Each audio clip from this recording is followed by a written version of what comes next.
Hello friends, welcome to APPSC group 2 prelims booster Indian society women welfare mechanism అని చెప్పేసి చాలా ఎగ్జామ్స్లో group 2 prelims అని కాదు, టీజీపీఎస్సీ కావచ్చు, ఎస్ఐ ఎగ్జామ్స్ కావచ్చు, యూపీఎస్సీ ప్రిలిమ్స్ కావచ్చు, ఉమెన్స్ మీద number of times constitutional provisions కావచ్చు, లేదా లీగల్ ప్రొవిజన్స్ కావచ్చు, లేకుంటే చట్టాలు కావచ్చు, లేకుంటే స్కీమ్స్ కావచ్చు, నెంబర్ ఆఫ్ టైమ్స్ పీవైక్యూ లోపల రిపీట్ అవుతున్నాయి. ఎక్కువ ఫోకస్ చేయండి.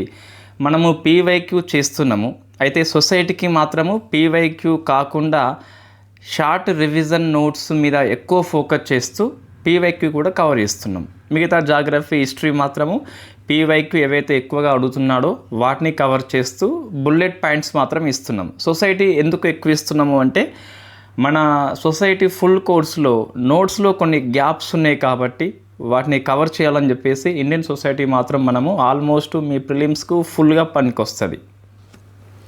టీజీపీఎస్సీ గ్రూప్ 2 కూడా పనికొస్తుంది. ఫస్ట్ చూస్తే ఉమెన్కి ఎక్కువ మినిస్ట్రీ మీద ప్రశ్న వచ్చిందండి. ఫర్ ఎగ్జాంపుల్ బేటీ బచావో బేటీ పడావో అని చెప్పేసి 2015 స్కీమ్ అది మన పిఎం మోడీ గారు పానీపట్ లోపల స్టార్ట్ చేస్తాడు. అయితే అది ఒక ఆప్షన్ ఏమని ఉంటుందంటే ministry of women and child development మాత్రమే అని చెప్పేసి ఉంటుంది. అది తప్పు. మినిస్ట్రీ ఆఫ్ హోమ్ అఫేర్స్ ఉంటారు, మినిస్ట్రీ ఆఫ్ ఎడ్యుకేషన్ కూడా ఇంప్లిమెంట్ చేస్తుంది. అది ఆ ప్రశ్న వచ్చిందండి మినిస్ట్రీ మీద. సో కాబట్టి ఉమెన్ స్కీమ్ అనగానే మినిస్ట్రీ ఆఫ్ ఉమెన్ అని చెప్పేసి వెళ్ళిపోకండి. వేరే వేరే మినిస్ట్రీస్ కూడా స్కీమ్స్ కండక్ట్ చేస్తున్నాయి. సరే, ఫస్ట్ చూస్తే కాన్స్టిట్యూషనల్ ప్రొవిజన్స్ అండి. ఇవి చాలా పుస్తకాల్లో ఉంటాయి. In fact ministry of women child development వెబ్సైట్లో కూడా ఉంటాయి. మనం ఇండియన్ పాలిటీలో డిస్కస్ చేసినాం డీటెయిల్గా, మళ్ళీ ఇక్కడ అవసరం లేదు. ఆర్టికల్ 14 ఉంటుంది, ఆర్టికల్ 15(1) అని చెప్పేసి ఉంటుంది. అంటే ఈ సెక్స్ పరంగా ఇన్ఫ్యాక్ట్ ఉమెన్స్ అయినప్పటికీ ఎటువంటి డిస్క్రిమినేషన్ పాటించవద్దు. 15(3) special provisions for women and children అని చెప్పేసి పిలుస్తాం. 16 పబ్లిక్ ఎంప్లాయ్మెంట్ విషయంలో లింగపరమైన వివక్షత ఉండొద్దు, అంటే మహిళలకు కూడా ఈక్వల్ ఆపర్చునిటీ అని చెప్పేసి ప్రసాదిస్తుంది. 13(a) ఇవన్నీ మళ్ళీ డిపిఎస్పి కిందికి వస్తాయి. ఈ 13(a) అని చెప్పేసి ఉన్నాయి కదా ఇవన్నీ, సో డిపిఎస్పి కిందికి వస్తాయి. మెన్ అండ్ ఉమెన్కి ఈక్వల్ లైవ్లీహుడ్ ప్రసాదించాలి 13(a). డి ఏంటి అంటే equal pay for equal work అని చెప్పేసి, అంటే సమాన పనికి సమాన వేతనం, మహిళ అయినంత మాత్రాన తక్కువ వేతనం ఇవ్వద్దు. 13(a) ఫ్రీ లీగల్ ఎయిడ్ అని చెప్పేసి ఉమెన్స్కి ఫ్రీ లీగల్ ఎయిడ్ అయితే ఉచిత న్యాయ సహాయం అయితే అందించాలి. ఆర్టికల్ 42 ఈ ప్రసూతి సౌకర్యం అని చెప్పేసి పిలుస్తాం. Article 46 SC ST weaker sections వరకు స్టేట్ ప్రమోట్ చేయవచ్చు. ఆ వీకర్ సెక్షన్ కింద మనం ఉమెన్స్ తీసుకోవచ్చు అండి. ఈ క్రింది వాటిలో ఉమెన్ కాన్స్టిట్యూషనల్ ప్రొవిజన్స్కి సంబంధించి సరికానిది ఏంటని చెప్పేసి 46 ఉంటే మీరు సరికానిది అని చెప్పేసి పెట్టొద్దు. SC ST other weaker sections, వాళ్ళు ఎస్సీ కావచ్చు, ఎస్టీ కావచ్చు, ఓబీసీ కావచ్చు, లేకుంటే ఈడబ్ల్యూఎస్ కావచ్చు, ఉమెన్స్ కావచ్చు, సో వాళ్ళంతా దీని కిందకే వస్తారు. 51(a) మీకు ఫండమెంటల్ డ్యూటీస్లో కూడా ఉమెన్ సంబంధించిన అంశం ఉంటుంది. సో డిగ్నిటీ ఆఫ్ ఉమెన్ అని చెప్పేసి 51(a)లో ఈ అని చెప్పేసి ఒక ప్రాథమిక విధి పేర్కొంటుంది. సో డిగ్నిటీ ఆఫ్ ఉమెన్ అని చెప్పేసి మనం గౌరవించాలి. 243(d), 243(t) ఏంటి అంటే ఈ స్థానిక సంస్థల్లో పొలిటికల్ రిజర్వేషన్ 1/3 ఇస్తారు. ఇన్ఫ్యాక్ట్ 243(d) ఏమో పంచాయతీరాజ్ ఇన్స్టిట్యూషన్స్, 243(t) ఏమో అర్బన్ లోకల్ బాడీస్ అని చెప్పేసి పిలుస్తాం. ఇటీవల మనము 106వ రాజ్యాంగ సవరణ చట్టము లేదా 128వ రాజ్యాంగ సవరణ బిల్లు అని చెప్పేసి ఆమోదించుకొని ఈ లోక్సభలో అండ్ అసెంబ్లీ లోపల రాజకీయ పరమ రిజర్వేషన్లు ఇంతకుముందు ఎస్సీ ఎస్టీ వాళ్ళకి ఉండేది కదా, ఉమెన్స్ కూడా ఇస్తున్నాం మనం. 330(a) లోక్సభలో, 332(a) అసెంబ్లీ అని చెప్పేసి పిలుస్తాం. ప్రజెంట్ లోక్సభ లోపల మీకు 74 మెంబర్స్ ఉన్నారు, అంటే 13.63. అంతకుముందు 78 అని చెప్పేసి ఉండే. సో దీని గురించి మీకు 106వ రాజ్యాంగ సవరణ చట్టం మీకు పాలిటీ నోట్స్లో లోక్సభ అనే పాఠం లోపల మనము వివరంగా ఇచ్చినాం. మహిళలకు రిజర్వేషన్ కల్పించాలా, అనుకూల వాదనలు ఏంటి, ప్రతికూల వాదనలు ఏంటి అని చెప్పేసి, ఏ ఆర్టికల్ సవరణ చేసిన అని చెప్పేసి దాని హిస్టరీ, ఇంతకుముందు బిల్లు ఎన్నిసార్లు ప్రవేశపెట్టారు అంతా మనం డిస్కస్ చేసినాం. ఒకసారి చూసుకోండి, మీకు పాలిటీలో కవర్ అవుతుంది. ఇవన్నీ మహిళలకి రాజ్యాంగ పరంగా ఉన్న రక్షణలు అండి. So this is not short notes, I think it is a full notes. Next statutory provisions. IPC లోపల కొన్ని ఆ సెక్షన్స్ మనం గుర్తుపెట్టుకోవాలి. సో 376 సెక్షన్ రేపు గురించి మాట్లాడుతుంది. 509 సెక్షన్ సెక్సువల్ హరాస్మెంట్ గురించి మాట్లాడుతుంది. 498A డొమెస్టిక్ వైలెన్స్ గృహహింస గురించి మాట్లాడుతుంది. సెక్షన్స్ మన పుస్తకం లోపల ఉన్నాయి కాబట్టి, మన పుస్తకం మీన్స్ అకాడమీ కాబట్టి కంపల్సరీ గుర్తుపెట్టుకోండి. ఇవన్నీ చట్టాలండి. ఈ చట్టాలను ప్రశ్న ఎలా వస్తుందంటే, ఒకటి మ్యాచింగ్ పర్పస్ వస్తుంది. సో మ్యాచింగ్ పర్పస్ వస్తుంది, మీరు చూసుకోండి. లేదా క్రొనలాజికల్ ఆర్డర్లో పొందుపరచమని చెప్పేసి వస్తుంది. సో ఇవన్నీ చట్టాలు కంపల్సరీ ఇయర్స్ గుర్తుపెట్టుకోవాలి. 1956 ఇమ్మోరల్ ట్రాఫిక్ ప్రివెన్షన్ యాక్ట్ అని చెప్పేసి పిలుస్తాం. నెక్స్ట్ దీన్ని 1986లో సవరణ చేసుకున్నామండి. మన పుస్తకంలో మన దాంట్లో కూడా ఉన్నది నోట్స్లో. డౌరీ ప్రొహిబిషన్ యాక్ట్ 1961 వరకట్నం అని చెప్పేసి. 1961 లోపల మెటర్నిటీ బెనిఫిట్ యాక్ట్ అని చెప్పేసి కూడా చేసుకున్నాం. 71 medical termination of pregnancy act, ఇది అబార్షన్ యాక్ట్ అని చెప్పేసి పిలుస్తాం. మనం డిస్కస్ చేద్దాం ఈ చట్టాల గురించి. 1976 సమాన పని సమాన వేతనం అని చెప్పేసి. 1983 అమెండ్మెంట్ టు క్రిమినల్ యాక్ట్ అని చెప్పేసి చేసుకున్నాం. 86 ఇమ్మోరల్ ట్రాఫిక్ ప్రివెన్షన్ యాక్ట్ అని చెప్పేసి 56 చట్టం సవరణ చేసుకోవడం జరిగింది. 1986 ముస్లిం women protection of rights and diverse act అని చెప్పేసి. సో మన షబానో కేసు వస్తుంది కదా, సో అప్పుడు ఆ కేసు తర్వాత సుప్రీంకోర్టు అనేది ముస్లిం మహిళలకు కూడా మెయింటెనెన్స్ ఇవ్వాలని చెప్తే రాజీవ్ గాంధీ ప్రభుత్వం అది ఇవ్వకుండా ఈ చట్టం తీసుకొచ్చింది. మెయింటెనెన్స్ అనేది కేవలం ఇద్దత్ కాలానికి 3 monthsకి అని చెప్పేసి చట్టం చెప్తుంది. సుప్రీంకోర్టు మొత్తం 125 క్రిమినల్ ప్రొసీజర్ కోడ్ కింద ఇవ్వాలని చెప్పేసి సుప్రీంకోర్టు చెప్తుంది. సో 1986 అండి ఇండీసెంట్ రిప్రజెంటేషన్ ఆఫ్ ఉమెన్ అని చెప్పేసి, అంటే అవమానించేలా చిత్రీకరణ ఉండదని చెప్పేసి చట్టం చెప్తుంది. 97 సతీ యాక్ట్ అండి, ఇది వెరీ ఫేమస్. రాజస్థాన్ లోపల 87లో సతీ జరుగుతుంది, దాని ఆధారంగా ఇది తీసుకొచ్చారు. 94లో PNDT యాక్ట్ అని చెప్పేసి ఈ గర్భస్థ శిశువులు నిర్ధారణ పరీక్షలు పూర్తిగా బ్యాన్ చేయడం జరిగింది ఇండియా లోపల. 205 డొమెస్టిక్ వైలెన్స్ యాక్ట్ అని చెప్పేసి పిలుస్తాం. 213 prevention of sexual harassment of women అని చెప్పేసి, ఈ పనిచేసే ప్రదేశంలో లైంగిక వేధింపులు జరగకుండా 1997 Visakha guidelines supreme court very famous. ఆ గైడ్లైన్స్ ఆధారంగా చట్టం తీసుకొస్తారు. 2019 లోపల ముస్లిం women protection of rights on marriage act అని చెప్పేసి షైరోబాన్ కేసు విషయంలో ట్రిపుల్ తలాక్ అని చెప్పేసి ఉంది కదా, ఇన్స్టెంట్ తలాక్ అని చెప్పేసి తలాకి బిద్దత్ అని చెప్పేసి పిలుస్తాం. అది మన ఇండియాలో రద్దు చేయడం జరిగింది. తలాకి అసన్ ఇప్పటికీ ఉండున్నది. తలాకి బిద్దత్ మాత్రం రద్దయింది. ఇన్స్టెంట్ ట్రిపుల్ తలాక్, తలాక్ తలాక్ తలాక్ అంటే కథం పోగా తుమ్కో. కానీ తలాకి అసన్ వేరు.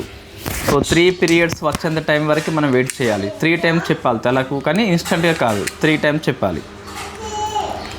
సో ఇవన్నీ మీకు చట్టాలండి. ఇంకోటి సరోగసి అని చెప్పేసి 21 చట్టం కూడా మీకు పుస్తకంలో ఉంది. సో వీటి గురించి నోట్స్లో ఉంది, ఒకసారి చదువుకోండి. మళ్ళీ చెప్తున్నా, మీరు కనుక ప్రిలిమ్స్ రాసినట్లయితే, TGPS గ్రూప్ రాసినట్లయితే ఈ నోట్స్ సరిపోతుందండి. సో నేను మీకు మాట ఇచ్చినట్లుగానే, సో ఇండియన్ సొసైటీ కోర్స్లో ఉన్న దగ్గర గ్యాప్స్ ఉన్నాయి కదా, దాన్ని మనం ఫుల్ఫిల్ చేద్దాం. APPS గ్రూప్ 2 ప్రిలిమ్స్ వాళ్ళకి 3 chaptersకి ఈ షార్ట్ వీడియోస్ ఈస్ ఎనఫ్. నిజంగా చెప్తున్నా, ఎనఫ్. ఎగ్జామ్ రాసినాక మీకు అర్థమవుతుంది. మీరు రాసేది మెయిన్స్ పరీక్ష కాదు, ప్రిలిమ్స్లో వచ్చే స్కోరు మీకు జాబ్ తెచ్చిపెట్టదు. బట్ ప్రిలిమ్స్ నెగ్లిజెన్స్ చేయొద్దు. మళ్ళీ మెయిన్స్ క్వాలిఫై కావాలంటే ప్రిలిమ్స్ కంపల్సరీ అవసరమే. 3 chaptersకి నేను ఇచ్చే నోట్స్ సరిపోతుందండి. మీకు ఇంకా కావాలని చెప్పేసి అనిపిస్తే తెలుగు అకాడమీ చదువుకోండి, ఒకటే పుస్తకం సరిపోతుంది. ఇంకా ఎటువంటి రిఫరెన్స్ ఇక్కడ చేయకండి. ఏమైనా ఉంటే మీరు SNT, పాలిటీ, ఎకనామీ లోపల, AP హిస్టరీ లోపల చూసుకోండి. సో నేను ఫుల్ నోట్స్ కాదండి ఇది, మళ్ళీ చెప్తున్నా, TGPS వాళ్ళ కోసం నేను గ్యాప్స్ ఉన్న వాటికి మళ్ళీ నోట్స్ ఇస్తాను కంపల్సరీ. సో ఇమ్మోరల్ ట్రాఫిక్ అని చెప్పేసి 1956 చట్టం అండి. ఇన్ఫ్యాక్ట్ అనైతిక రవాణా నిషేధం కంప్లీట్గా. వ్యభిచార గృహాలు అనే నిషేధము, ఇది PYQ అండి. ఈ చట్టము అనేది వ్యభిచార వృత్తిని చట్ట విరుద్ధం అని చెప్పేసి ప్రకటించలేదు. ఇది PYQ క్వశ్చన్, ఇది కంపల్సరీ గుర్తుపెట్టుకోండి. నెక్స్ట్ డౌరీ ప్రొహిబిషన్ యాక్ట్ 1961 అని చెప్పేసి జూలై 1న అమల్లోకి వచ్చింది ఇది. సో పర్పోజ్ వరకట్నం ఇవ్వడము, స్వీకరించడం 2 కూడా నిషేధం అని చెప్పేసి పిలుస్తాం. సో వాలంటరీ గిఫ్ట్ ఇస్తే ఇవ్వచ్చు, మినాయింపు. అది డిమాండ్ చేయవద్దు, ఇస్తే తీసుకోవచ్చు. 5 years జైలు, 15,000 వరకు ఫైన్ అయితే విధిస్తాం. PYQ వచ్చిందండి. సో ఈ చట్టం అనేది ఇన్ఫ్యాక్ట్ IPCని సవరించింది 83 లోపల. ఎస్, అంటే డౌరీ సంబంధించిన డెత్ కావచ్చు, సూసైడ్ కావచ్చు నేరంగా పేర్కొన్నది. సో డౌరీ క్రైమ్ అని చెప్పేసి కొన్నిటిని యాడ్ చేసింది, ఇది కరెక్టే మీకు స్టేట్మెంట్లో. నెక్స్ట్ అంటే ఐపీసీలో కొన్ని మనం యాడ్ చేసుకున్నాం, డౌరీ డెత్ అని చెప్పేసి గుర్తుపెట్టుకోండి. నెక్స్ట్ వివాహ ఖర్చులు అనేవి అమ్మాయి పేరెంట్స్ కావచ్చు లేదా గార్డియన్స్ కావచ్చు వారి యొక్క వార్షిక ఆదాయం లోపల 20% పరిమితం చేసుకోవాలని చెప్పేసి ఉందా అంటే ఉన్నది కంపల్సరీ. ఇవి రెండు పీవైక్యూ, రెండు కరెక్ట్ ఆప్షన్సే మనకి, ఓకేనా.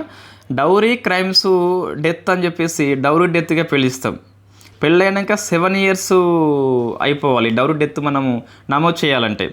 7 years అయిపోయి చనిపోయే కంటే ముందు కట్నపు వేధింపులు జరగాలి. 7 years కాకుంటే దాన్ని డౌరీ డెత్గా మనం ట్రీట్ చేయమండి. ఇది ఉంది మీకు భారతీయ న్యాయ సంహిత చెప్తుంది. సో వివాహం జరిగిన 7 years లోపు ఒక మహిళ మరణించి మరణానికి కొంతకాలం ముందు వరకట్నం డిమాండ్ చేస్తుందని వరకట్న మరణం అని చెప్పేసి పిలుస్తాం. Next medical termination of pregnancy act 1971 అండి. సో కొద్ది వరకు ఇది మనకి స్టోరీ బేస్లో ఇంతకుముందు కరెంట్ అఫైర్స్లో డిస్కస్ చేసి ఉన్నాము. ఐపీసీ 312 ఏమంటుందంటే అబార్షన్ ఈజ్ ఏ క్రైమ్ అంటుంది. సో క్రైమ్ కాబట్టి అబార్షన్ అవసరం ఉన్న వాళ్ళు ఏం చేస్తారు, దొంగతనంగా చేసుకుంటారు. దీనివల్ల ఇన్ఫ్యాక్ట్ ఎక్కువ మంది మహిళలు చనిపోతున్నారు. సో కాబట్టి శాంతిలాల్ షా కమిటీ ఒక చట్టం చేయాలని చెప్పి చెప్పింది.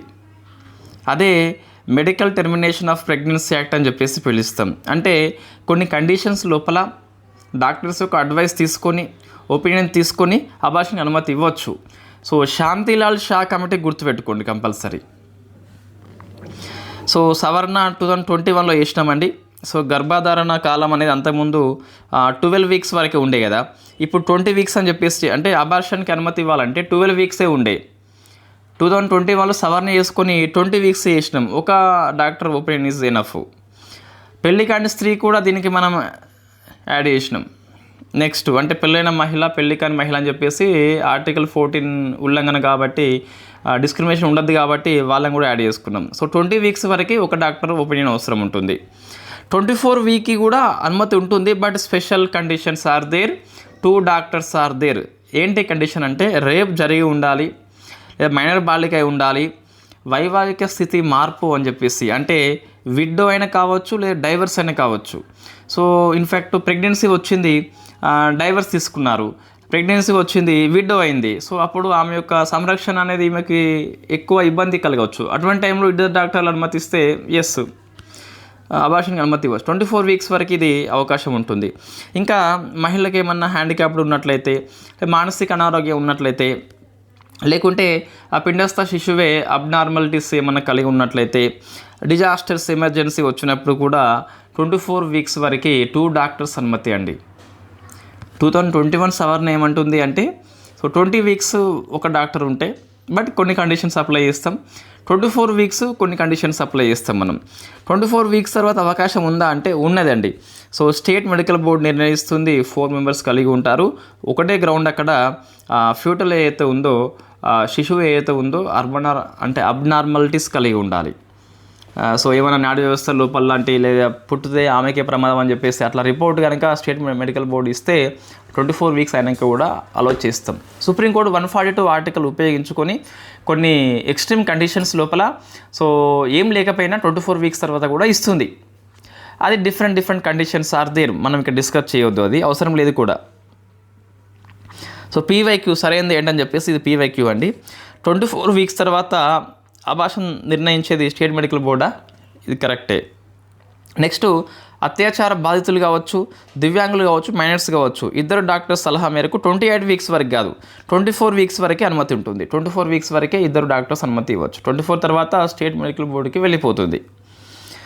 That is the MRTP act అని చెప్పేసి పిలుస్తాం. అదే ఎక్కువ ఎందుకు చెప్పినామంటే ప్రశ్న ఎక్కువ సార్లు వచ్చింది కాబట్టి చెప్పడం జరిగింది. ముస్లిం women protection of rights and diverse act అని చెప్పేసి 1986లో అప్పటి రాజీవ్ గాంధీ ప్రభుత్వం తీసుకొచ్చింది, నవ్వుల పాలైపోయింది వాస్తవంగా. సుప్రీంకోర్టు తీర్పు ఏంటి అంటే షబానో కేసు అండి, 125 క్రిమినల్ ప్రొసీజర్ కోడ్ ప్రకారము మెయింటెనెన్స్ అని చెప్పేసి ఇవ్వాల్సిందే అని సుప్రీంకోర్టు తీర్పు చెప్తుంది. ఆ తీర్పు రద్దు కోసము 3 months తీసుకొస్తే మెయింటెనెన్స్ ఓన్లీ. డైవర్స్ ముస్లిం మహిళకి ఇచ్చినప్పుడు పోషించే రెస్పాన్సిబిలిటీ భర్త మీదనే ఉంటుంది. సో 3 months వరకే అని చట్టం చేసింది. సో 3 months అని చెప్పేసి గుర్తుపెట్టుకోండి, ఇద్దత్ కాలం అని చెప్పేసి పిలుస్తాం. సో మళ్ళీ పీవైక్యూ అండి. ఈ ముస్లిం ఉమెన్ డైవర్స్ యాక్ట్ ఉంది కదా 1986 యొక్క రాజ్యాంగబద్ధత సుప్రీంకోర్టు ఎప్పుడు సమర్థించింది? షబానో కేసు కాదు. షబానో కేసు అనేది ఏంటి అంటే మెయింటెనెన్స్ ఇవ్వాలని చెప్పేసి చెప్పింది. ఆ కేసు యొక్క రివర్స్ కోసం అని చెప్పేసి, తీర్పు రద్దు కోసం అని చెప్పేసి చట్టం తీసుకొచ్చింది రాజీవ్ గాంధీ ప్రభుత్వం. బట్ చట్టాన్ని ఏ సుప్రీంకోర్టు సమర్థించింది అని చెప్పేసి క్వశ్చన్ ఇక్కడ. Daniel Latif versus union of India అండి. ఇదే అని చెప్పేసి కన్ఫ్యూజ్ కావద్దు, ఇదే ఆన్సరు. అందుకే పీవైక్యూ వచ్చిందండి. అందుకే యూపీఎస్సీ పీవైక్యూ ఎందుకు మనం ఎక్కువ స్ట్రెస్ చేస్తున్నామంటే కన్ఫ్యూజ్ అయ్యేలా ఉంటాయి. నెక్స్ట్ రీసెంట్ ఈ ముస్లిం విడాకుల తర్వాత భరణం గురించి చూస్తే మహమ్మద్ అబ్దుల్ సమాద్ వర్సెస్ తెలంగాణ అని చెప్పేసి వెరీ ఫేమస్ కేసు అండి. ముస్లిం మహిళ డైవర్స్ తీసుకున్నప్పుడు 2 అవైలబుల్లో ఉంటాయి మెయింటెనెన్స్ కోసము. ఒకటి 1986 చట్టం ఉంటుంది, లేకుంటే 125 సెక్షన్ అని చెప్పేసి ఉంటుంది. ముస్లిం మహిళ ఏదైనా ఎంచుకునే సౌకర్యం ఉన్నది. ఇది ఎంచుకోవచ్చు. ఇది ఎంచుకుంటే ఇది సెక్యులర్ లా, ఇది ఓన్లీ ఫర్ ముస్లిమ్స్. సో 2 అందుబాటులో ఉంటాయని చెప్పి సుప్రీంకోర్టు చెప్పింది. So Mohammed Abdul Samad versus state of Telangana very very famous case అది. 87 సతీ ప్రివెన్షన్ యాక్ట్ అని చెప్పేసి 88లో అమలు చేసినట్ట. సో ఎందుకు ఇన్ఫ్లుయెన్స్ వచ్చింది అంటే రూప్ కన్వర్ రాజస్థాన్ ఘటన. ఆమె సతీ చేసుకుంటుంది. ఆధునిక భారతదేశం లోపల చివరి సతీ రూప్ కన్వర్ కంపల్సరీ గుర్తుపెట్టుకోవాలి. తర్వాతనే చట్టం తీసుకొస్తాం మనం. డొమెస్టిక్ వైలెన్స్ యాక్ట్ అని చెప్పేసి 2005 అండి. 2006 అక్టోబర్ 26 అమల్లోకి వస్తుంది. సో డొమెస్టిక్ వైలెన్స్ క్రైమ్ అని చెప్పేసి 498A సెక్షన్ పేర్కొంటుంది. డొమెస్టిక్ వైలెన్స్ అంటే అర్థమైంది అంటే ఫిజికల్గా కావచ్చు, సెక్సువల్గా కావచ్చు, ఎమోషనల్ కావచ్చు, వర్బల్ అంటే మాట రూపంలో కావచ్చు, లేదా ఎకనామికల్ పరంగా కూడా కావచ్చు. సో అంటే ఆర్థిక పరమైన స్వేచ్ఛ ఇవ్వకపోవడం కూడా మీకు గృహహింస కిందనే వస్తుంది. వాళ్ళు ఏటీఎం కార్డు అడిగినారనుకో, నువ్వు ఏటీఎం కార్డు ఇవ్వలేదనుకో, అది గృహహింస కిందనే వస్తుందని చెప్పేసి కొన్నిసార్లు కేసు పెట్టారు, కొన్ని పేపర్లో వచ్చింది. సో ఇవి మీకు రకాలని చెప్పేసి గుర్తుపెట్టుకోండి. సో ఎవరిపైన అంటే హౌజ్లో ఉన్న అందరి పురుషుల మీద, సో భర్త కావచ్చు, భర్త బంధువులు కావచ్చు, వాళ్ళ మీద కూడా మీరు చేయవచ్చు అండి. సో హౌజ్లో ఉన్న ఏ పురుషుడైనా భర్త లేదా భర్త బంధువుల మీద కూడా గృహహింస కేసు మనము చేయవచ్చు. సో పరిధి అంటే అందరు మహిళలు అండి, కుటుంబంలో ఉండే అందరు మహిళలు, not only wife but also sisters, mothers కూడా మ్యారేజ్ చేసుకున్న లేదా సహజీవనం చేసినప్పటికీ అందరికీ ఇది గృహం కింద ఉన్న అందరికీ వర్తింపజేస్తాం. Not only wife. హింస అంటే ఓన్లీ వైఫ్కే రాదు. ఎవరు ఫిర్యాదు చేయవచ్చు? బాధిత మహిళ చేయవచ్చు, ఆమె తరపున ఇంకెవరైనా చేయవచ్చు. ఎలా చేయవచ్చు? ఓరల్ చేయవచ్చు, రిటర్న్ చేయవచ్చు. ఎవరికి చేయవచ్చు? రక్షణ అధికారులని రాష్ట్ర ప్రభుత్వం లేదా ఎన్జిఓ నియమిస్తుంది, వాళ్ళకు చేయవచ్చు. నేరం ఎంత, శిక్ష అంత అవసరం లేదు, కానీ 20,000 వరకు ఫైన్ విధిస్తాం. సో రక్షణ అధికారులే భక్షకులు అయితే కనుక, అంటే సరిగ్గా ఫిర్యాదు చేసిన పట్టించుకోకుంటే 1 year శిక్ష విధిస్తాం వాళ్ళకి. రక్షణలు ఏముంటాయి? ఇది పీవైక్యూ అండి. నివసించే హక్కు ఉంటుంది. నగదు ఉపహారం అంటే నగదు మనము ఉపశమనం కోరే హక్కు కలిగి ఉంటాము. నష్టపరిహారం కోరే హక్కు కలిగి ఉంటాము. కస్టడీ ఆర్డర్ని కూడా పొందే హక్కు కలిగి ఉంటామని చెప్పేసి ఈ 4 కంపల్సరీ గుర్తుపెట్టుకోండి. ఇంకోటి పోష్ యాక్ట్ అండి. అంటే పనిచేసే ప్రదేశంలో మహిళల మీద లైంగిక వేధింపులు చేస్తే సుప్రీంకోర్టు 1997 ప్రకారము దాన్ని ఏమంటే పిలుస్తుందని విశాఖ గైడ్లైన్స్ అని చెప్పేసి పిలుస్తాం. ఆ గైడ్లైన్స్ ఆధారంగా 2013 లోపల చట్టం చేయడం జరిగింది. సో పనిచేసే ప్రదేశంలో లైంగిక వేధింపుల నుంచి ఈ చట్టం రక్షణ కల్పిస్తుంది. సో మీకు 2 కమిటీలు ఉంటాయండి. ఒకటి ఫిర్యాదుల కమిటీ అని చెప్పేసి పిలుస్తాం, ఇంటర్నల్ కంప్లైంట్ కమిటీ అని చెప్పేసి.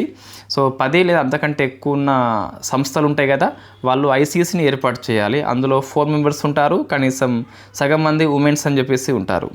అయితే 10 మంది కన్నా తక్కువ ఉన్న సంస్థలు ఏవైతే ఉంటాయో వాళ్ళు లోకల్ కంప్లైంట్ కమిటీ అని చెప్పేసి ఏర్పాటు చేయాలి. ఇందులో 5 ఉంటారు, అందులో సగం మంది ఉమెన్ అని చెప్పేసి పిలుస్తాం.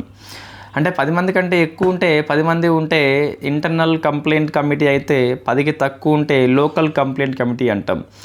ఐసీసీని ఆ సంస్థలు ఏర్పాటు చేస్తాయి, బట్ లోకల్ కమిటీని మాత్రము డిస్ట్రిక్ట్ ఆఫీసర్స్ ఏర్పాటు చేస్తారని చెప్పేసి గుర్తుపెట్టుకోవాలి. ఐసీసీ అయినా ఎల్సీసీ అయినా అందరి పదవి కాలము 3 years. ఈ రెండింటికి కూడా సివిల్ కోర్ట్ రైట్స్ ఉంటాయి. ఎవరినైనా ఎవిడెన్స్ ఇవ్వమని చెప్పేసి అడగవచ్చు, తమ ముందు హాజరు కావాల్సిందిగా ఎవరినైనా ఆదేశాలు జారీ చేయవచ్చు. That is civil court rights అని చెప్పేసి పిలుస్తాం. ఏమంటున్నా అంటే ఒక సంస్థ 10 మందే ఉంటే ఐసీసీ, తక్కువ ఉంటే ఎల్సీసీ. ఐసీసీని ఎవరు ఏర్పాటు చేస్తారు? ఆయా సంస్థలు ఏర్పాటు చేస్తాయి. ఎల్సీసీని జిల్లా ఆఫీసర్స్ ఏర్పాటు చేయడం జరుగుతుంది. నెక్స్ట్ నిర్భయ చట్టం అండి. In fact very famous. పారామెడికల్ విద్యార్థిని ఢిల్లీలో సామూహిక రేపు జరుగుతుంది. దాని మీద ఉషా మెహ్రా కమిషన్ అని చెప్పేసి దాని మీద విధిస్తాం. తర్వాత ఈ జేఎస్ వర్మ కమిటీ అని చెప్పేసి ఈ చట్టాలు సమీక్ష చేసి ఇంకా చట్టాలు బలోపేతం చేయాలంటే ఎటువంటి మెజర్స్ తీసుకోవాలనో చెప్పేది జేఎస్ వర్మ కమిటీ. ఘటన మీద ఉషా మెహ్రా కమిటీ అని చెప్పేసి పిలుస్తాం. ఈ జేఎస్ వర్మ లోపల లీలా సేత్, ఈమె చీఫ్ జస్టిస్ అప్పుడు ఏదో హైకోర్టుకి, గోపాల్ సుబ్రహ్మణ్యం అని చెప్పేసి మరొక వ్యక్తి. ఇద్దరు సభ్యుల పేర్లు మన పుస్తకంలోనే గుర్తుపెట్టుకోండి. రిపోర్ట్ 2013లో ఇస్తుంది. 630 pages ఆర్ దేర్. సో రిపోర్ట్ని ఆమోదించి ఫస్ట్ ఆర్డినెన్స్ రూపంలో తీసుకొస్తారు 2013 ఫిబ్రవరి 3న. తర్వాత నిర్భయ చట్టం అని చెప్పేసి లేదా నేర న్యాయ సవరణ చట్టం అని చెప్పేసి 2013లో వచ్చింది. 2 ఏప్రిల్ రాష్ట్రపతి ఆమోదించారు. ఎప్పటి నుంచి అమల్లోకి వచ్చింది అంటే ఇది 2 ఏప్రిల్ కాదు, 3 ఫిబ్రవరి నుంచి అమల్లోకి వచ్చింది. ఆర్డినెన్స్ ఎప్పుడు ఉన్నాయో అప్పటి నుంచి అమల్లోకి వచ్చినట్టు. రాష్ట్రపతి ఆమోదించారు కాబట్టి ఆర్డినెన్స్ యొక్క అమలు కాలం నుంచి అమల్లోకి వచ్చినట్టు. సో నిర్భయ చట్టం యొక్క అఫీషియల్ నేమ్ ఏంటి? మనకు క్రిమినల్ లా అమెండ్మెంట్ యాక్ట్ అని చెప్పేసి పిలుస్తాం. సెక్సువల్ అఫెన్సెస్ ఏవైతే ఉంటాయో ఐపీసీలో కావచ్చు, ఇండియన్ ఎవిడెన్స్ యాక్ట్ కావచ్చు, కోడ్ ఆఫ్ క్రిమినల్ ప్రొసీజర్ కావచ్చు, ఈ మూడిట్లలో కూడా సవరణ చేయడం జరిగింది. ప్రశ్న వస్తుంది, నిర్భయ చట్టం అనేది వేటికి సవరణ చేసింది? ఐపీసీకి, ఐఈకి అండ్ సిఆర్పిసి కూడా చేయడం జరిగింది. అయితే పీవైక్యూ ఇంతకుముందు ప్రశ్న వచ్చిందండి, నేను సేమ్ రాసిన. అంటే జస్టిస్ వర్మ కమిటీ సిఫార్సులను చట్టం పట్టించుకోలేదు కొన్ని. జస్టిస్ వర్మ కమిటీ లోపల వేరే ఉంది, చట్టం లోపల వేరే ఉంది. చట్టం లోపల ఈ వర్మ కమిటీ ఏమన్నదంటే, సో మారిటల్ రేప్ అనేది క్రైమ్ అని చెప్పేసి అనేది, అంటే వైవాహిక అత్యాచారం అంటే పెళ్లి చేసుకొని ఇన్ఫ్యాక్ట్ బలవంతంగా సెక్సువల్ ఇంటర్కోర్స్ చేస్తే దాన్ని మ్యారిటల్ రేప్గా పిలుస్తాం. ఇట్ ఇస్ ఏ క్రైమ్ అని చెప్పేసి చెప్పింది. కానీ ఈ చట్టం ఏమంటుందంటే క్రైమ్ కాదని చెప్పి చెప్పడం జరిగింది. తర్వాత ఈ లైంగిక ఆరోపణలు ఉన్నటువంటి వ్యక్తులు ఎన్నికల్లో పోటీ చేయకుండా జేఎస్ వర్మ కమిటీ చెప్తే చట్టం లోపల అంశం లేకుండా వేసింది. ఇవి రెండు కూడా పీవైక్యూ లోపల మనకు వచ్చిన UPSC bits and CDS exam అని చెప్పేసి ఉంటుంది కదా, దాంట్లో వచ్చింది. నేను హిస్టరీ మీకు పీవైక్యూ స్పష్టంగా పీవైక్యూ రాస్తున్నా, దీనికి రాయట్లేదు. ఎందుకు అంటే మీకు కొన్ని గ్యాప్స్ ఉన్నాయండి. ఆ గ్యాప్ని ఫుల్ఫిల్ చేయాలంటే నేను ఫుల్ నోట్స్ ఇవ్వాల్సిందే. మరీ ఫుల్ నోట్స్ అంటే ఇండియన్ పాలిటీ, ఎకనామీ, ఎస్ఎన్టీ లాగా అంత పెద్ద బ్రాడ్ నోట్స్ రాయలేను ఇప్పుడు. సో ప్రిలిమ్స్ కాబట్టి మీకు అంత డెప్త్గా అవసరం లేదు. మన అకాడమిక్ పుస్తకంలో ఉన్న పాయింట్స్ మిస్ కాకుండా, ఎగ్జామ్లో అడిగే కాన్సెప్ట్ మిస్ కాకుండా చేసేలా ఈ నోట్స్ అయితే ఉన్నదా అంటే ఉన్నదని చెప్పాలి. నిర్భయ ఫండ్ అండి, ఇప్పుడు నమ్మకండి, ఎగ్జామ్స్ అయినాక మీకే తెలుస్తుంది. నిర్భయ ఫండ్ అని చెప్పేసి 1000 కోట్లతో ఏర్పాటు చేసినాం. It is a non lapsable fund. అంటే 31 మార్చి ఎకనామిక్ ఇయర్ వచ్చినప్పుడు గతంలో రిలీజ్ చేసిన ఫండ్స్ని ఉపయోగించుకోకుంటే ల్యాప్స్ అయిపోతాయి. బట్ నిర్భయ ఫండ్ అట్లా ల్యాప్స్ అయిపోదండి. సో కొంతమందికి పరిహారం ఇస్తుంది. సో అత్యాచారం కానీ లేకుంటే దాడి చేసినప్పుడు యాసిడ్తో 3 lakhs అని చెప్పేసి, అంగవైకల్యం పూర్తిగా వస్తే 2 lakhs, సగం వస్తే 1 లక్ష అని చెప్పేసి, మైండర్ వాళ్ళకి 2 lakhs అని చెప్పేసి ఇవ్వడం జరుగుతుంది. సో దీన్ని ఏ మినిస్ట్రీ కండక్ట్ చేస్తుంది? It is a very famous question for you. Why? Because confuse అయ్యేందుకు ఎక్కువ అవకాశం ఉంటుంది. నిర్భయ ఫండ్ అంటే, నిర్భయ అంటే మనకి మా అమ్మాయి కాబట్టి సో మినిస్ట్రీ ఆఫ్ ఉమెన్ అని చెప్పేసి చెప్పొద్దు. అడ్మినిస్ట్రేషన్, నిర్వహణ మినిస్ట్రీ ఆఫ్ ఫైనాన్స్ చేస్తుంది. డిపార్ట్మెంట్ ఆఫ్ ఎకనామీ అఫేర్స్ అని చెప్పేసి వాళ్ళు చేస్తారు. నోడల్ ఏజెన్సీ అమలు చేసేది మాత్రము డిఫరెంట్ మినిస్ట్రీస్ ఉంటాయి. For example ministry of women చేస్తుందా? అమలు చేస్తుంది. ఎవరు? 1 stop సెంటర్స్, సఖీ సెంటర్ అని చెప్పేసి పిలుస్తాం. సో వాటి నిర్వహణ మినిస్ట్రీ ఆఫ్ ఉమెన్సే చేస్తుంది కాబట్టి మినిస్ట్రీ ఆఫ్ ఉమెన్స్ వస్తుంది. లేకుంటే మినిస్ట్రీ ఆఫ్ హోమ్ అఫేర్స్ కూడా చేస్తుంది. ఎట్లా అంటే ఎమర్జెన్సీ రెస్పాన్స్ సపోర్ట్ సిస్టమ్ అని చెప్పేసి నెంబర్ 112 ఉంది కదా, సో అది మినిస్ట్రీ ఆఫ్ హోమ్ అఫేర్స్ కిందకి వస్తుంది. లేదా మహిళా పోలీస్ వాలంటీర్ అని చెప్పేసి మినిస్ట్రీ ఆఫ్ హోమ్ అఫేర్స్ కిందకి వస్తుంది. అడ్మినిస్ట్రేటివ్ అంటే పరిపాలన చేసేది మినిస్ట్రీ ఆఫ్ ఫైనాన్స్ అని చెప్పేసి పిలుస్తాం. దాని గ్రౌండ్ లెవెల్ అమలు చేసేది ministry of women and child development కావచ్చు, మినిస్ట్రీ ఆఫ్ హోమ్ అఫేర్స్ కూడా కావచ్చు. Next Muslim women protection on marriage act అని చెప్పేసి, ఇది మనకి షైరోబానో కేసు తర్వాత ట్రిపుల్ తలాక్ అని చెప్పేసి ఉంది కదా, తలాక్కి బిద్దజ్ అని పిలుస్తాం, ఇన్స్టెంట్ ట్రిపుల్ తలాక్గా పిలుస్తాం. తలాక్ అంటే ఖతం, by by, Tata, good bye అని చెప్పేసి, నీకు నాకు ఇంకా లేదని చెప్పేసి, హూ ఆర్ యూ అనే స్టేటస్ దాకా వస్తాం మనం. ఇది సుప్రీంకోర్టు కొట్టుపడేసింది. ముస్లిం మహిళ ఆమె పైన ఎవరైతే డిపెండ్ అయి ఉన్న పిల్లలు ఉంటారో వాళ్ళందరికీ జీవనభృతి కూడా ఈ చట్టం కల్పిస్తుంది. తలాకి హసన్ రద్దు కాలేదు, 3 periods టైంలో 3 times చెప్పాలి.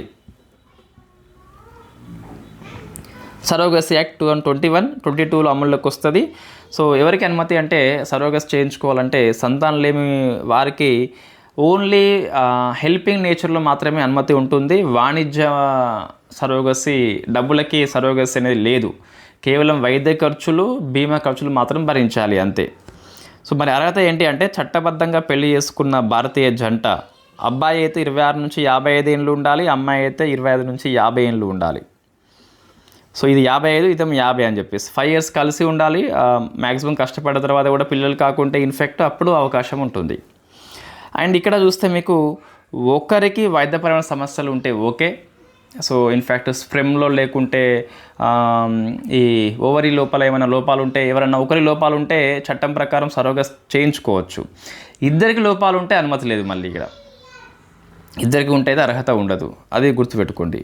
వితంతు మరియు డైవర్స్ తీసుకున్న మహిళ వాళ్ళు కూడా ఎలిజిబులే ఉంటుంది, 35 to 45 ఏజ్ వీళ్ళైతే. బట్ ఆమె సొంత అండమే ఉండాలి. ఏమంటున్నా, ఒక్కరైతే కంపల్సరీ వాళ్ళదే ఉండాలి.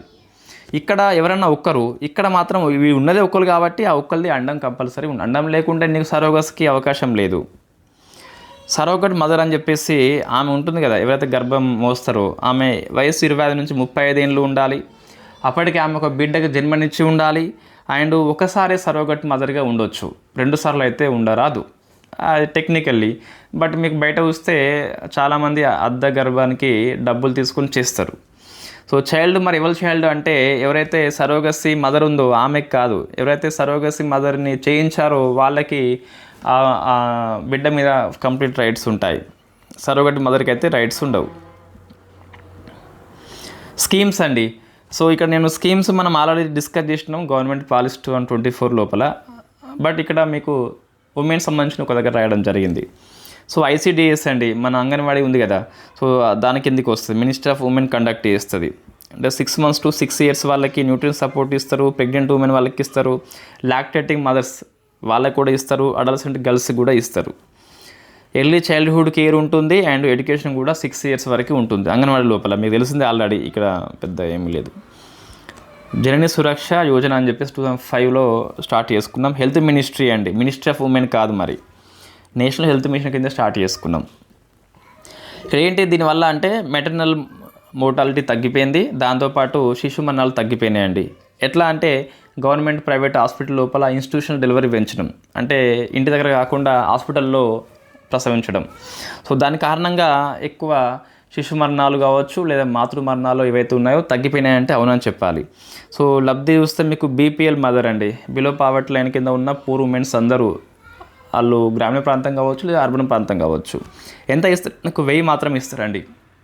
సెంట్రల్ 700 ఇస్తుంది, స్టేట్ 300 ఇస్తుంది. ఏపీ సుఖీబాబు అని చెప్పేసి పిలుస్తామట. సో మీకు 1000 రూపాయలు అయితే వస్తాయి జనని సురక్ష యోజన కింద. మినిస్ట్రీ ఆఫ్ హెల్త్ వాళ్ళు కండక్ట్ చేస్తారు. జనని శిశు సురక్ష కార్యక్రమం అని చెప్పేసి ఇది కూడా హెల్త్ మినిస్ట్రీ.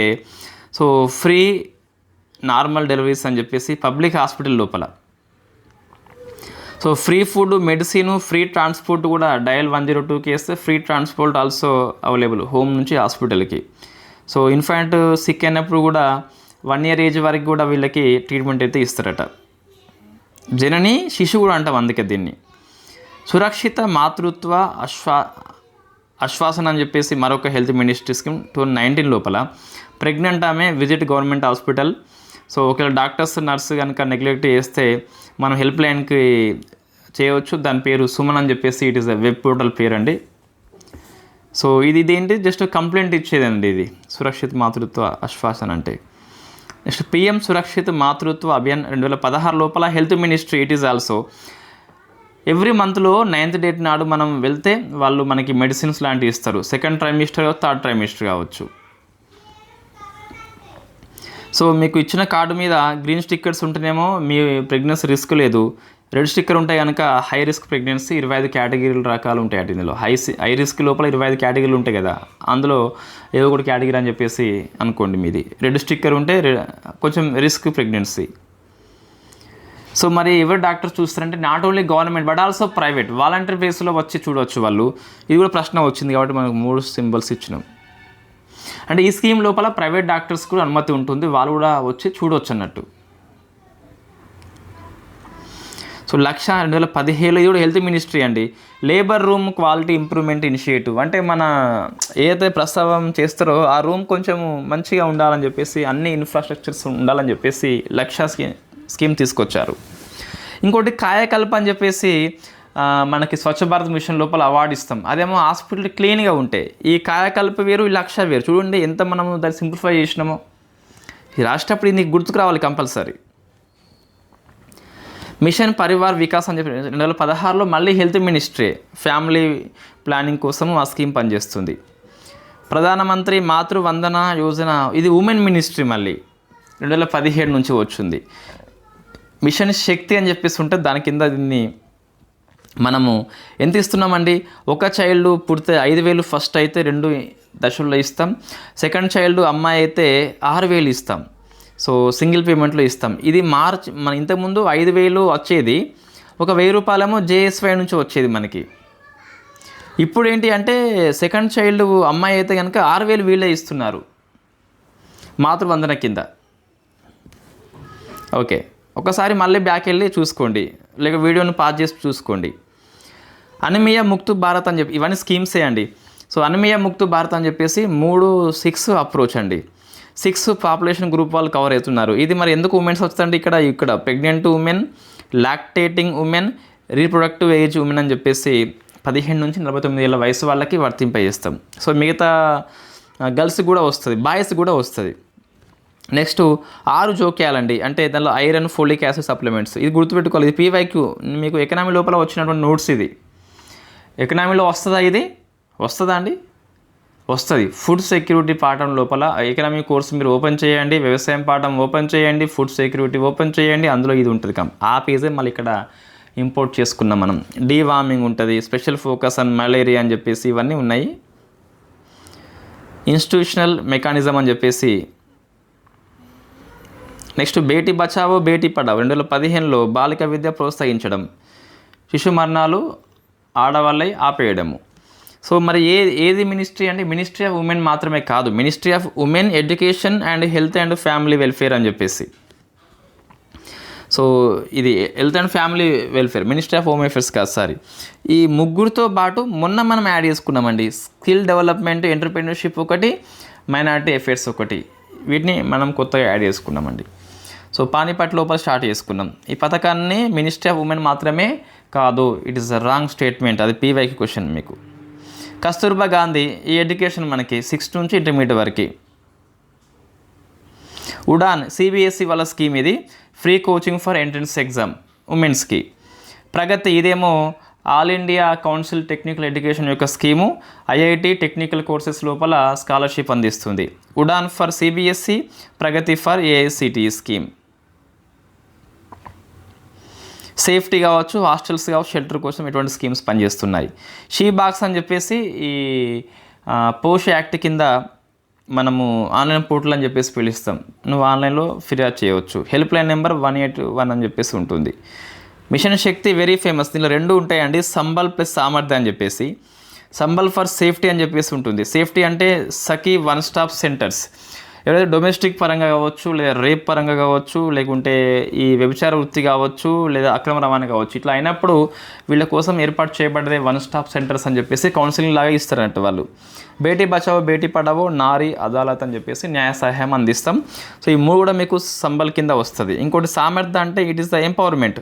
ప్రధానమంత్రి Matru Vandana Yojana, it's a part of the mission Shakti. అందులో మళ్ళీ సామర్థ్య లోపల పార్టు. శక్తి సదన్ ఇంతకుముందు మీకు 2 ఉండేయండి. ఒకటేమో ఉజ్వల, ఇంకోటి స్వదార్ గృహ అని చెప్పేసి. ఉజ్వల అంటేనేమో వ్యభిచార వృత్తి సంబంధించింది, స్వదార్ గృహ అంటేనేమో ఒత్తిడికి గురైన ఉమెన్స్ కావచ్చు. ఇవి రెండింటిని కలిపి సో ఇప్పుడు ఇట్లా మనం మార్చుకున్నామండి.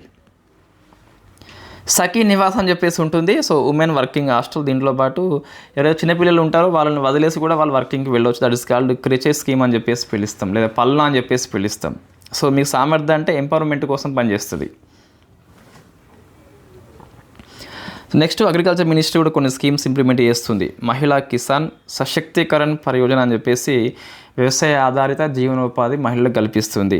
రాష్ట్రీయ మహిళా కిసాన్ యోజన వ్యవసాయంలో మహిళా పాత్రను పెంచుతుంది. రెండు కూడా అగ్రికల్చర్ మినిస్ట్రీ. హోమ్ మినిస్ట్రీ నారీ శక్తి పురస్కార్ ఉమెన్ మినిస్ట్రీ కూడా వీటిని ఇస్తుంది అండి. Mahila police voluntary. Ministry of social justice new Swarnima అని చెప్పేసి బీసీ ఉమెన్స్కి లోన్స్ ఇస్తాం.